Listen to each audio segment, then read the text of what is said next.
Guarantee ಯೋಜನೆಗಳ ಪರಿಷ್ಕರಣೆಯ ಬಗ್ಗೆ ಸರ್ಕಾರ ಇಂಥದ್ದೊಂದು ತೀರ್ಮಾನ ಮಾಡ್ತಿರೋದ್ರ ಬಗ್ಗೆ ಯುಟಿ ಖಾದರ್ ಅವರು ಮಾತಾಡಿದ್ದಾರೆ. ಅವರು ಅದನ್ನು ಡಿಫೈನ್ ಮಾಡ್ಕೊಂಡಿದ್ದಾರೆ. ಎಸ್, ಇದು ಮಾಡಬೇಕು, ಅರ್ಹರಿಗೆ ಮಾತ್ರ ತಲುಪಬೇಕು.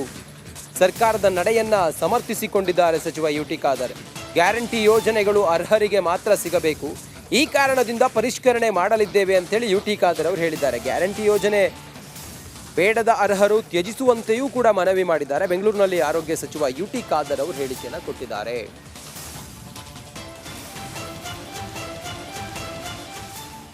ಇದು ಗ್ಯಾರಂಟಿ ಯೋಜನೆ ಪರಿಷ್ಕರಣೆ ಅಂತ ಹೇಳಿದರೆ ಯಾರಿಗೆ ನಿಜವಾಗಿ ಸಿಗಬೇಕು ಸವಲತ್ತು ಅವ್ರಿಗೆ ಸಿಗಬೇಕು. ಯಾರು ನಿಜವಾಗಿ ಅರ್ಹತೆ ಇಲ್ಲ, ಮೋಸ ಮಾಡಿಕೊಂಡು ಇದನ್ನು ತಗೊಳ್ಳಿ ಪ್ರಯತ್ನ ಪಡ್ತಾರೆ ಅಂಥವ್ರಿಗೆ ಕಡಿವಾಣಾಗಬೇಕು. ಇದು ನಿಜವಾದ ಆಹಾರ ಫಲಾನುಭವಿಗಳಿಗೆ ನ್ಯಾಯ ಕೊಡುವಂಥ ಕೆಲಸ.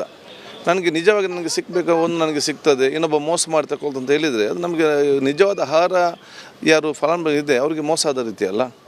ಸೊ ನ್ಯಾಯಯುತವಾಗಿ ಇದು ಯಾರಿಗೆ ಸಿಗಬೇಕು ಅವರಿಗೆ ಕೊಡಿಸುವಂಥ ವ್ಯವಸ್ಥೆ ಸರ್ಕಾರ ಮಾಡ್ತದೆ.